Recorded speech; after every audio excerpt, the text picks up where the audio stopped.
interesting to find out all the stuff that we always touch base on and the things we seem to always get excited about as we cross paths with all the news that takes place all over the place. We are live on our Facebook profile as well as on our Facebook page as well as our YouTube channel. That is Keith Ngesi Radio on all platforms. Do not make the mistake of missing out on some of your favorite broadcasting. Catch us at www.keithgesiradio.com, or alternatively, you can also hit us up on our mobile app. See, with our mobile app, you download it and you never miss a second of your awesome broadcasting. Millet Convenience, a subsidiary of the Millet Group, has entered into the master license agreement with Alimentation Couche-Tard Incorporated subsidiary that will bring Circle K to South Africa. This agreement grants Millet the right to open and operate Circle K franchises throughout the country as the exclusive licensee. The first store is scheduled to open in Gauteng in late October. The exact location is yet to be confirmed. Circle K offers fresh food, hot and cold beverages, and other convenience products, as well as fuel, car wash, and in a growing number of locations, electric vehicle charging. It is one of the largest convenient retail brands in the United States, with over 7,000 outlets, second only to 7-Eleven brand. Established in 1951 in Texas, USA, Circle K was acquired in 2003 by Couche-Tard, a prominent convenience store operator headquartered in Laval, Canada. With Circle K as its global brand, Couche-Tard network today consists of nearly 14,100 locations across 24 countries and territories, including approximately 1,900 franchises in Latin America, Africa, and the Middle East and Oceania.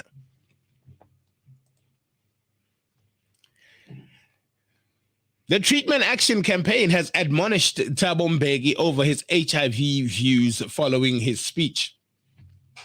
The TAC has called on former President Thabo Mbeki to offer an apology to the public for the dissident views he expressed about HIV/AIDS while delivering a speech at the University of South Africa last week, Wednesday. In a scathing statement published by the TAC on Tuesday, the organization said the repetition of scientifically erroneous views with such insensitive arrogance is such an insult to the 8 million people living with HIV and AIDS in SA and the families of 4 million South Africans who have died from HIV over the last 3 decades. Mbeki, who is also the chancellor at UNISA, was speaking to students, diplomats, and members of the media at an event which took place twice each year and allows students to interact with him on pertinent issues that affect Africans. The TAC accuses Mbeki of misleading the public when he questioned the cause of AIDS. The organization also goes on to say that they were stunned again by Mr. Mbeki's support of the view that the late former minister Manto Tshabalala Msimang, who was ridiculed for promoting garlic and beetroot as the essential ingredients to manage AIDS, giving it a higher premium than the antiretroviral treatment. Whilst there may be benefits to eating all healthy foods, the idea that these vegetables are what most required in the management of AIDS has no basis in the fact and is misleading to the public. Speaking about HIV/AIDS after the question was raised in the event, Mbeki said the questions that he would still raise today. He emphasized that AIDS was a syndrome and not a disease. Now, a syndrome in medical terms is a group of diseases. So all of these diseases which fall under the syndrome, meningitis, TB, and they're in the syndrome. Hi, T-Boz, always in the middle of something. Always in the middle of something. And his views of late have definitely come to light. A St. Albans Correctional Facility prisoner in Gqeberha, Eastern Cape, is in hot water after his trendy and flamboyant images started doing the rounds on social media. In the media statement by the spokesperson for the Department of Correctional Services, Singabakho Nxumalo, on Wednesday, the 27th of September, the inmate's cell phone has been confiscated and an investigation will be launched. According to Nxumalo, the prisoner, who was not named, has been moved to a special care unit for the purposes of investigation. The Department of Correctional Services has confiscated a mobile phone used by the inmate to flamboyantly post his image on social media. The identified inmate is incarcerated at St. Albans Correctional Facility in the regional Eastern Cape and has been moved to special care. He further emphasized that inmates are not allowed to have phones in prison, saying illegal access to usage is a punishable offense. The inmate, whose pictures have been circulating on social media, will also be charged for tailoring his uniform to make it more fashionable. The said inmate will also face other charges for tailoring his uniform against the DCS policies. DCS is deeply incensed by this behavior, and there shall be strong action and consequences. 4 photographs of the inmate were initially posted on Facebook and made their rounds to social media such as Twitter. Social media users at Beef With Me Forever took to Twitter to ask who was behind the altering of prison gear, to which one tweet replied, "They do it themselves. Those who can sew do it for a fee, and others in service." And yeah, but is killing these looks, huh? More tweets weighing in saying, although jail time may be temporary, drip is forever. Drip is a term of the AMA 2000 generation used to refer to as fashion. The Hawks and Interpol arrested 2 suspects in Pretoria early on Wednesday, 28 September, as part of an international crackdown on cyber criminals. The arrested suspects allegedly belong to a cult known as the Airlords, a rival of Nigerian syndicate, the Black Axe. Hawks spokesperson Colonel Katlego Mogale said that the suspects, aged 39 and 42, were arrested and at different locations in Vaparand and Sunnyside. The operation was led by Interpol and assisted by the Hawks Serious Commercial Crimes Investigation. The duo were found in possession of electronic equipment, including laptops and cell phones, thousands of rands in cash, and an unlicensed firearm. The 2 foreign nationals are alleged to be part of a cult as the Airlords, who are said to be rivals of the Black Axe movement. The suspects will be charged, detained, and extradited by the Interpol. 8 Black Axe members were arrested in Cape Town last year and are doing their utmost to fight off extradition to the United States. They are wanted for a series of internet scam charges and allegedly have victims around the world. About 3 weeks ago, the Western Cape High Court dismissed the accused bail application and said the men have the means to leave the country and the capacity to do so illegally. Exactly 9:30 a.m. Reality TV star and Sangoma Goko Maweni, real name Makhotso Leanne Makopo, has taken to social media to warn women about the dangers of dating rich men. On Tuesday, the 27th of September, the Izangoma Zodumo star said the women should protect themselves as some rich men date them to steal from them.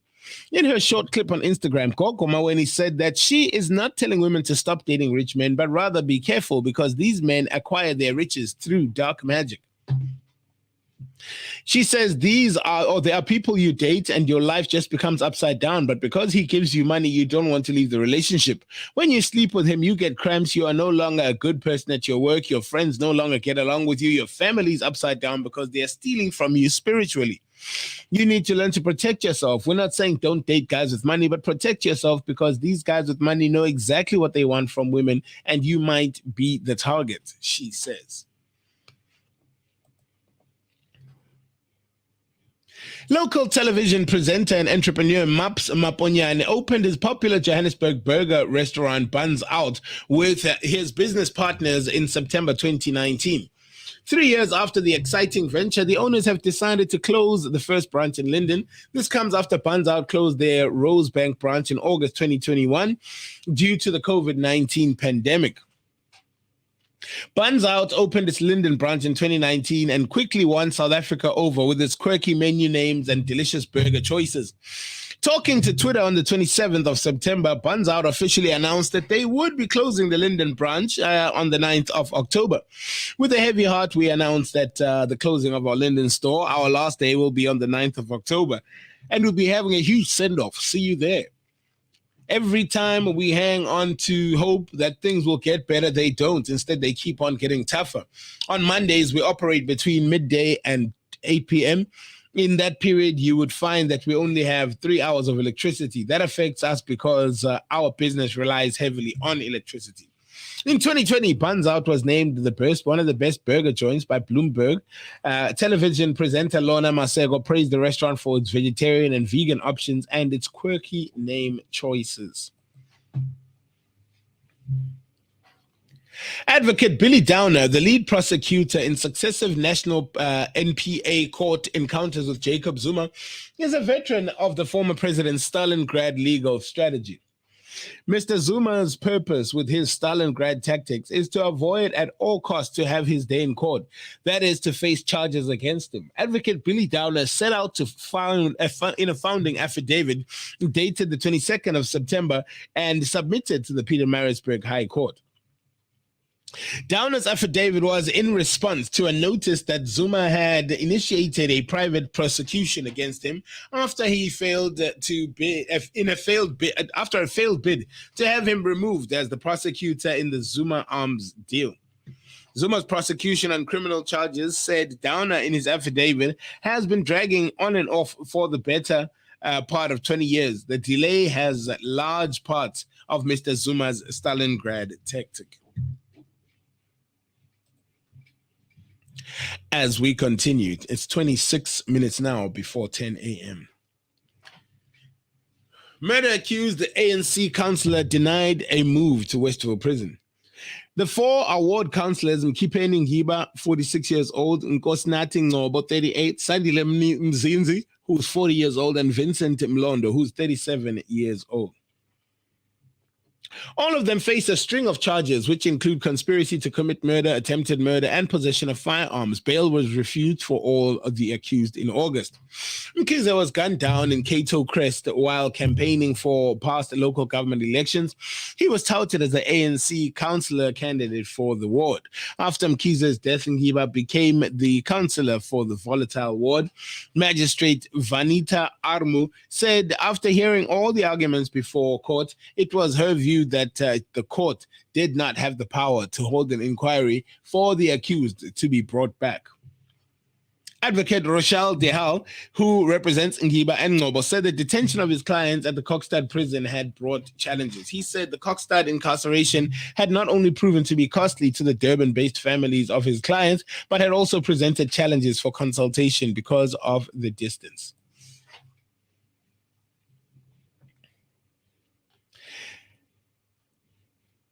Excise the rot, they say. It's a basic principle of crisis communication. When your brand has been damaged, you move those executives associated with the crisis and show that you have a new leadership. There can be no affiliation with the old. Jacob Zuma was in charge of the ANC on the country during the most damaging period post-apartheid, under which the fiscus was looted, state-owned entities were eviscerated, and the corrupt ran riot. And it was enormously damaging for the brand ANC and for brand South Africa. The very notion that he could be raising his hand once again to be an office bearer of the party is so laughable that I'm convinced he is doing it as a joke. He cannot genuinely believe that he could be deployed to the top six of the organization after the damage wrought by his tenure.